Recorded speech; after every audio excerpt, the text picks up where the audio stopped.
కర్ణాటకలో జరిగిన వాల్మీకి స్కామ్ కర్ణాటక కాంగ్రెస్కే కాదు తెలంగాణ కాంగ్రెస్ కూడా ముచ్చెమటలు పట్టిస్తోంది. కింద మీద పడి ఇక్కడ కాంగ్రెస్ వాళ్ళు రేవంత్ రెడ్డి గారు మీడియాను మేనేజ్ చేస్తూ విషయాలు బయటికి రాకుండా ఆపుతా ఉన్నారు.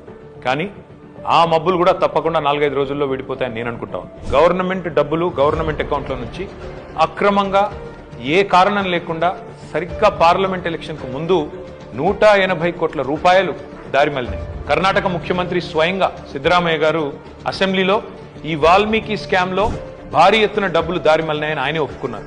అందులో హైదరాబాద్ లోని 9 బ్యాంక్ అకౌంట్లకి 45 కోట్ల రూపాయలు ట్రాన్స్ఫర్ చేశారు. దీని మీద ఎంక్వైరీ మొదలు కాగానే ఏమైందో ఏమో తెలియదు కానీ వాల్మీకి కార్పొరేషన్ అకౌంట్ సూపరింటెండెంట్ ఆఖరికి ఆత్మహత్య చేసుకున్నాడు.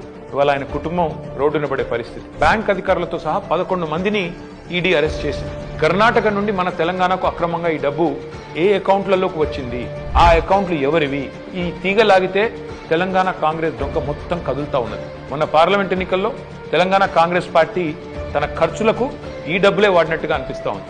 4.5 కోట్ల రూపాయలు నేరుగా V6 బిజినెస్ అనే కంపెనీకి ట్రాన్స్ఫర్ అయినట్టుగా ఆధారాలు ఉన్నాయి.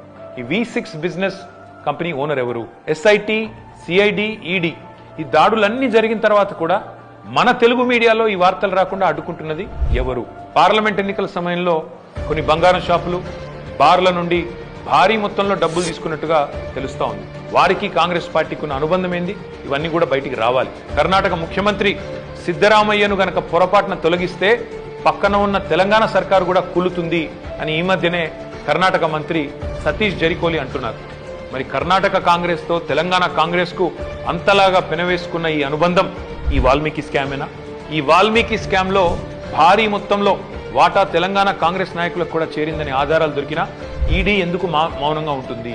అసలు తెలంగాణ కాంగ్రెస్ నాయకుల మీద దర్యాప్తు జరగకుండా రక్షిస్తున్నది ఎవరు?